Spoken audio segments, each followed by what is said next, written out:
हनुमान जी की कथा। हनुमान जी हिंदू धर्म के ऐसे महान देवता हैं जो शक्ति, भक्ति, बुद्धि और सेवा के अद्भुत संगम का प्रतीक हैं। उनका जीवन यह सिखाता है कि सच्ची श्रद्धा और निस्वार्थ कर्म से असंभव को भी संभव बनाया जा सकता है। हनुमान जी को पवन पुत्र, अंजनी नंदन, केसरी नंदन, महावीर और बजरंगबली जैसे अनेक नामों से जाना जाता है। हनुमान जी का जन्म माता अंजना और पिता केसरी के यहाँ हुआ। माता अंजना भगवान शिव की परम भक्त थीं। उनकी कठोर तपस्या से प्रसन्न होकर भगवान शिव ने वरदान दिया कि वे स्वयं उनके पुत्र रूप में जन्म लेंगे। पवनदेव की कृपा से हनुमान जी का जन्म हुआ, इसलिए उन्हें पवन पुत्र कहा जाता है। जन्म लेते ही उनमें अद्भुत शक्ति प्रकट हो गई थी।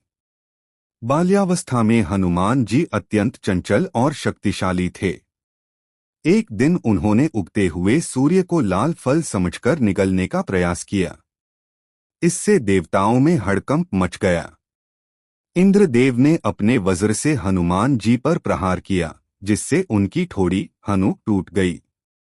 पवनदेव क्रोधित होकर वायु का संचार रोकने लगे, जिससे सृष्टि संकट में पड़ गई। तब सभी देवताओं ने हनुमान जी को वरदान दिए। ब्रह्मा जी ने उन्हें अमरता का वरदान दिया, विष्णु जी ने अपराजेय होने का आशीर्वाद दिया और शिव जी ने उन्हें अपनी शक्ति प्रदान की। इसी कारण वे अजरमर और अपार बलशाली बने। समय के साथ हनुमान जी ने सूर्यदेव से शिक्षा ग्रहण की और सभी शास्त्रों का ज्ञान प्राप्त किया। वे अत्यंत बुद्धिमान और विनम्र बने। परंतु एक ऋषि के शाप के कारण वे अपनी शक्तियों को भूल गए। आगे चलकर यही शक्तियां भगवान राम की सेवा में पुनः जागृत हुईं। हनुमान जी का जीवन भगवान राम की भक्ति से पूर्ण है। वनवास के दौरान जब भगवान राम और लक्ष्मण ऋष्यमुख पर्वत के पास पहुंचे, तब सुग्रीव के आदेश से हनुमान जी उनसे मिलने गए। पहली ही भेंट में उन्होंने भगवान राम को पहचान लिया और उनके चरणों में समर्पित हो गए।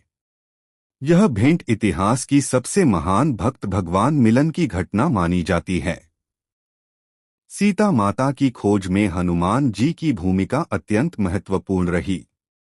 समुद्र पार करने का कठिन कार्य जब किसी से संभव नहीं हुआ, तब जामवंत जी ने हनुमान जी को उनकी शक्तियों का स्मरण कराया। तभी हनुमान जी ने विशाल रूप धारण किया और एक ही छलांग में समुद्र पार कर लंका पहुंच गए। मार्ग में उन्हें